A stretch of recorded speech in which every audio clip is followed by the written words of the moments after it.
अक्टूबर खत्म हो गया, ये एक फेस्टिव सीजन था तो ये लॉन्चिंग के मामले में थोड़ा ठंडा था, लेकिन इसमें ना सेल्स होने के कारण लोगों ने जम के शॉपिंग की, जम के स्मार्टफोन खरीद। लेकिन जो लोग वेट कर रहे थे नए फोन्स का, उनकी वेट अब खत्म होने वाली है, क्योंकि Vivo, Oppo, one plus, iQOO इनके फ्लैगशिप फोन नवंबर में लॉन्च होने वाले हैं। तो नवंबर बहुत ही इंटरेस्टिंग होने वाला। यही टाइम होता है जब क्वालकॉम और मीडियाटेक अपने न्यू चिपसेट लॉन्च करते हैं और इसी के साथ ही कंपनीज अपने फ्लैगशिप फोन लेके आते हैं। तो वन प्लस अब की बार ट्राई करा गेमिंग विद 165 हर्ट्ज के साथ, iQOO भी अपना एक गेमिंग सेंट्रिक फोन लेके आने वाला है। उधर रियलमी भी एक कैमरा कोलैबोरेशन के साथ आ रहा है और साथ ही साथ ओप्पो तो अपना फ्लैगशिप लेके ही आ रहा है। तो बात करते हैं इस महीने के इंटरेस्टिंग नवंबर लॉन्चेस के बारे में। तो दोस्तों, मेरा नाम है लक्ष्य और आप देख रहे हैं थिंक डिफरेंट विद लक्ष्य। तो चलिए शुरू करते हैं इस महीने की लिस्ट के साथ। सबसे पहले आती है अंडर 25,000 की लिस्ट। तो सबसे पहले फोन होने वाला है नथिंग फोन 3a Lite। ये फोन नवंबर एंड में आने वाला है। इसमें होगा 6.77 इंच की एमोलेड डिस्प्ले 120 हर्ट्ज के साथ। इस फोन में होगा 50 MP का ड्यूल रियर कैमरा, 5000 mAh की बैटरी, 50 वॉट के फास्ट चार्जिंग के साथ। ये फोन हूबहू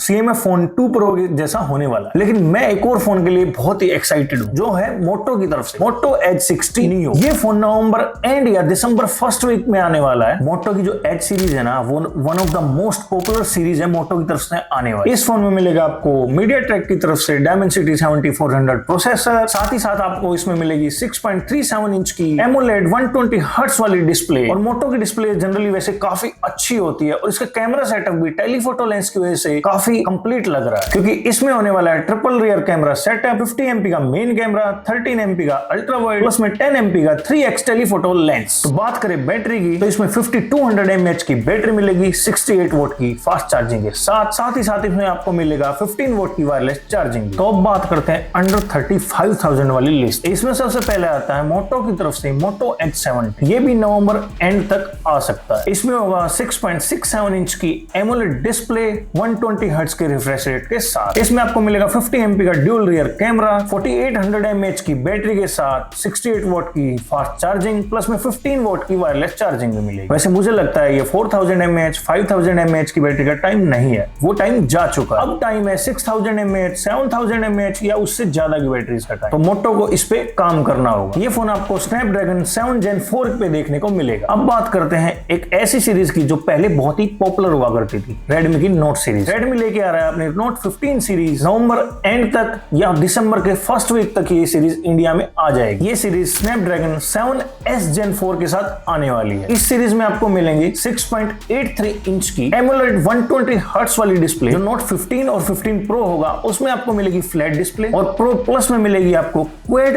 कर्व डिस्प्ले। बात करें इसके कैमरास की, तो इसमें ट्रिपल रियर कैमरा सेटअप मिलने वाला है, जिसमें होगा 50 MP का मेन कैमरा, 50 MP का 2.5x टेलीफोटो लेंस, प्लस में 8 MP का अल्ट्रा वाइड कैमरा। इस सीरीज में आपको 7000 mAh की बैटरी मिलेगी, प्लस में 90 वोट की चार्जिंग के साथ। अगला फोन है लावा की तरफ से आने वाला लावा अग्नि 4। ये देख के काफी अच्छा लग रहा है कि लावा भी प्रीमियमनेस की तरफ बढ़ रहा है। इस फोन में होगा 6.78 इंच का एमोलेड 120 हर्ट्ज वाला डिस्प्ले, साथ ही इसमें होगा 50 MP का triple rear camera setup, 7000 mAh की बैटरी के साथ 80 वाट की फास्ट चार्जिंग भी मिलेगी। और परफॉर्मेंस के लिए इसमें मिलेगा Dimensity की तरफ से आने वाला 8350 प्रोसेसर। इसमें आपको डायनेमिक मूड लाइट्स भी मिलेंगे। एग्जैक्टली वो क्या होंगी वो फोन आने के बाद ही पता चला। और ये फोन आपको नवंबर 20 को लॉन्च होते हुए दिखाई देगा। अब बढ़ते हैं अपने अगले सेगमेंट की तरफ, जो है अबव 40,000 वाला सेगमेंट। इसमें आता है सबसे पहले OnePlus की तरफ से आने वाला OnePlus 15R। इस फोन में मिलेगी आपको 6.83 इंच की 165 हर्ट्ज वाली डिस्प्ले। लेकिन इसमें एक प्रॉब्लम है, इसमें आपको LTPO नहीं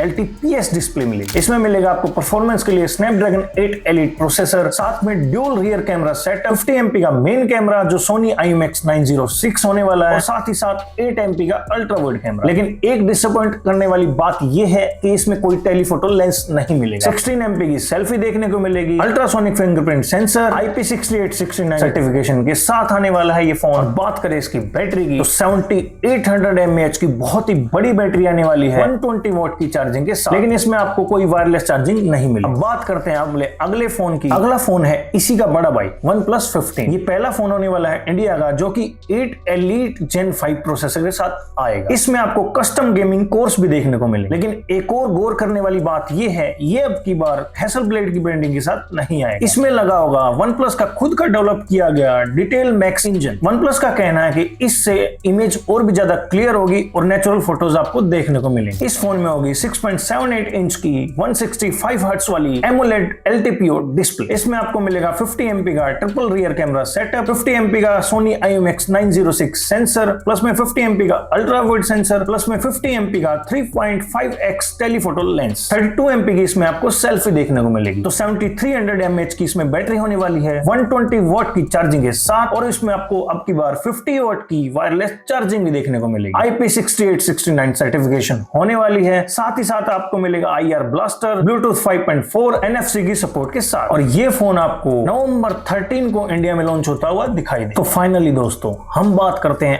iQOO के मोस्ट अवेटेड स्मार्टफोन के बाद, जो है iQOO 15। इस फोन में मिलेगी आपको 6.85 इंच की 144 हर्ट्ज वाली डिस्प्ले, साथ ही साथ ये 2K डिस्प्ले होने वाली है। और इसमें iQOO ने यूज किया M14 का डिस्प्ले पैनल, जो सैमसंग की तरफ से आता है, और उसकी वजह से पहली बार iQOO के फोन में आपको एंटी रिफ्लेक्टिव कोटिंग देखने को मिलेगी। इस फोन में आपको 8 kVc आइस डोम कूलिंग सिस्टम देखने को मिलेगा। ये इंडस्ट्री का largest single layer cooling system, और साथ ही साथ इसमें आपको LPDDR5X अल्ट्रा टाइप रैम देखने को मिलेगी और 4.1 टाइप की स्टोरेज मिलेगी। ये फोन Origin OS 6 के साथ आएगा। तो साथ ही साथ बात करें इसकी बैटरी की, तो 7000 mAh की इसमें बैटरी होगी, 100 वॉट की वाइड चार्जिंग और 40 वॉट की वायरलेस चार्जिंग के साथ। और बात करें इसके कैमरा सेटअप की, तो वो भी कम नहीं होने वाला। इसमें आपको मिलेगा 50 MP का triple rear camera setup, 50 MP का सोनी का मेन कैमरा, प्लस में 50 MP का अल्ट्रा वाइड, प्लस में 50 MP का टेलीफोटो लेंस, और 32 MP की इसमें आपको सेल्फी देखने को मिलेगी। इसमें आपको मिलेगा अल्ट्रासोनिक फिंगरप्रिंट सेंसर, NFC का सपोर्ट, ड्यूल स्टीरियो स्पीकर्स और USB 3.2 पोर्ट भी आपको देखने को मिलेगा। ये फोन आपको नवंबर 26 को लॉन्च होता हुआ दिखाई दे। हमारी लिस्ट का अगला फोन है Realme की तरफ से आने वाला Realme GT8 Pro। ये phone 3rd week of November में लॉन्च हो सकता है। इस फोन में आपको 8 Elite Gen 5 प्रोसेसर देखने को मिलेगा। साथ ही साथ Realme इसमें कैमरे के मामले में Ricoh के साथ पार्टनरशिप करता हुआ दिखाई देगा। इसमें होगा triple rear camera setup, 50 MP का मेन कैमरा, 50 MP का अल्ट्रा वाइड, प्लस में 200 MP का पेरिस्कोप लेंस। साथ ही साथ इसमें आपको 6.78 इंच की AMOLED 2K 120 हर्ट्ज वाली डिस्प्ले देखने को मिलेगी। और बैटरी की बात करें तो 7000 mAh की बैटरी होगी, 120 वॉट की चार्जिंग के साथ। हमारी लिस्ट का आखिरी फोन वो है Oppo की तरफ से आने वाला Oppo Find X9 Pro। ये कैमरा सेंट्रिक स्मार्टफोन होने वाला है। Oppo Find X8 का कैमरा भी बहुत ही जबरदस्त था, और इसका और भी ज्यादा जबरदस्त होने वाला है। इसमें आपको मिलेगा triple rear camera setup, 50 MP का मेन कैमरा, 50 MP का अल्ट्रा वाइड, प्लस में 200 MP का पेरिस्कोप लेंस। और बात करें इसकी डिस्प्ले की, तो 6.78 इंच की AMOLED 120 हर्ट्ज वाली LTPO डिस्प्ले होने वाली। ये स्मार्टफोन MediaTek की तरफ से 9500 चिपसेट के साथ आएगा। तो बात करें इसकी बैटरी की, तो इसमें 7500 mAh की बैटरी होगी, 80 वॉट की वायर्ड चार्जिंग और 40 वॉट की वायरलेस चार्जिंग के साथ। तो नवंबर की लॉन्चिंग लिस्ट हमारी यही खत्म होती है। यही फोन्स थे जो नवंबर में लॉन्च होने वाले हैं। तो मिलते हैं नेक्स्ट वीडियो में, तब तक के लिए जय हिंद।